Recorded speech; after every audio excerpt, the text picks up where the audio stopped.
Hello everyone. So you've arrived here now having already read the introduction to institutional theory. If you haven't, please go back before we continue. You really need to have read the summary of the theory that I posted for you in the last folder.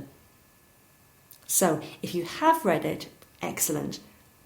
You will know now all about the rules of the game that Douglas North was talking about. Now remember that these rules are defined and emphasised in quite different ways, largely according to the principles of different disciplines. The focus of economics, for example, is on more tangible, sort of written rules, whereas sociology tends to see more intangible rules as being more important. Scott is quite useful here with his notion of institutional pillars, different types of rules that come together to influence behaviour. Rules can either be regulative, normative, or cultural cognitive. And, well, you've done your reading, so let's move on to looking at how institutional theory works as a lens of explaining change.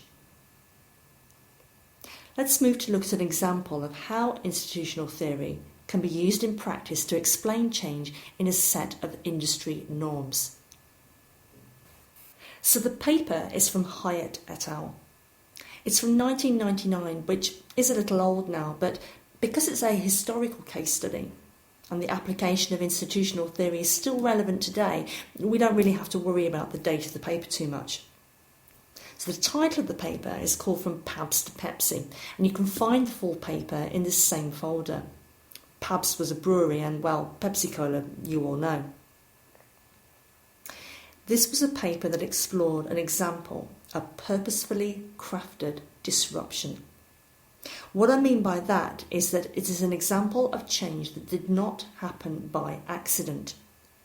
It was an intentionally designed and driven process of change, and in very broad terms, Hyatt et al. Looked at how social movements can first of all challenge and break down existing institutional arrangements or rules or norms, etc. And second, how a social movement contributed to the failure of a specific industry.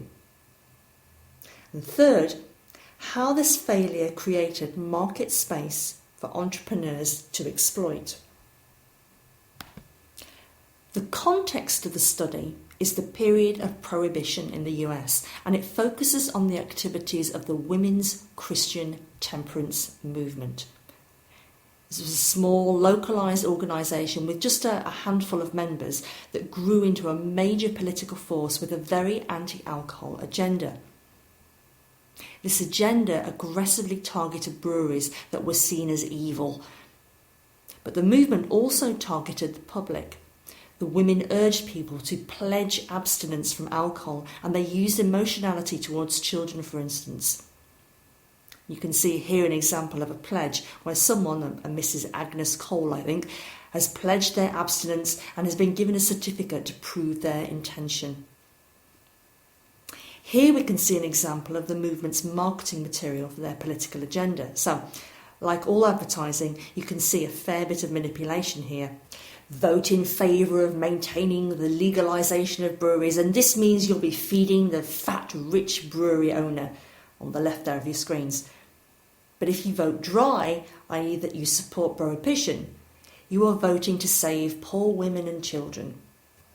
Another one here that implies purity and innocence of abstaining from alcohol and the criminalisation of drinking alcohol.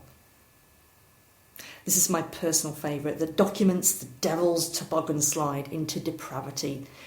The idea, of course, is to illustrate how drinking, social drinking, starts innocently at a popular hotel or a saloon, but soon generates into gambling and corruption before the drinker finally ends up in a drunkard's graveyard.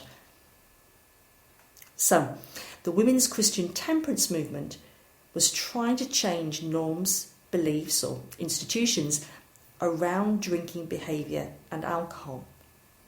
And eventually they deinstitutionalised the role of breweries. They delegitimised the acceptability of drinking alcohol. And we can see evidence of this by looking at the historical statistics on alcohol consumption. You can see here that consumption dropped by over 5.5 million gallons and 750 breweries were completely destroyed. And these women were incredibly successful. You can see here a copy of the American Issue, which was a very popular national newspaper in the States at the time. The US is voted dry. The 36th state ratifies dry amendment. In other words, in 1919, 36 states in the US favoured the outlaw of alcohol. What this did, though, was to create new opportunities for soft drink entrepreneurs. If people weren't drinking beer and engaging in the norms of alcohol consumption, socialising and drinking with friends, etc., what were they going to do? Generally, human beings are social animals. We like people. We tend to like people. But with the absence of beer, institutional space is created, a void of norms and values that could be filled with alternative drinking that allowed for social contact and meeting friends, i.e. the drinking of soft drinks. But at the time, none were really that established.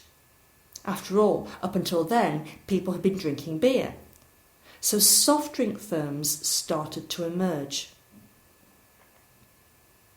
Probably the most successful of these was Coca-Cola. A guy called Candler was in possession of a recipe, initially a pharmaceutical-based drink. It was used as a sort of pick-me-up or a tonic by people who were feeling a bit lethargic or under the weather, not quite ill, but still needed something. It wasn't a medicine as such, but it was originally sold by chemists. Launching the drink as a soft drink to a mass market followed, but its success was significantly affected, indirectly of course, by the agenda of the Women's Christian Temperance Union.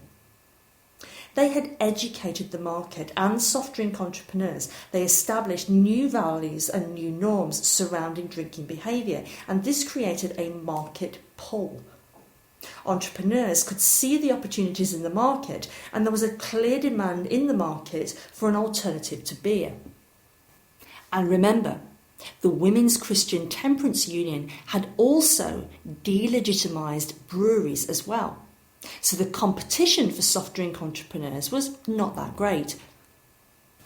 Now, Coca-Cola was especially clever because they aligned themselves with the hugely popular Women's Christian Temperance Union at the time. And you can see here Coca-Cola's slogan, "Drink Coca-Cola, the great national temperance drink, delicious and refreshing."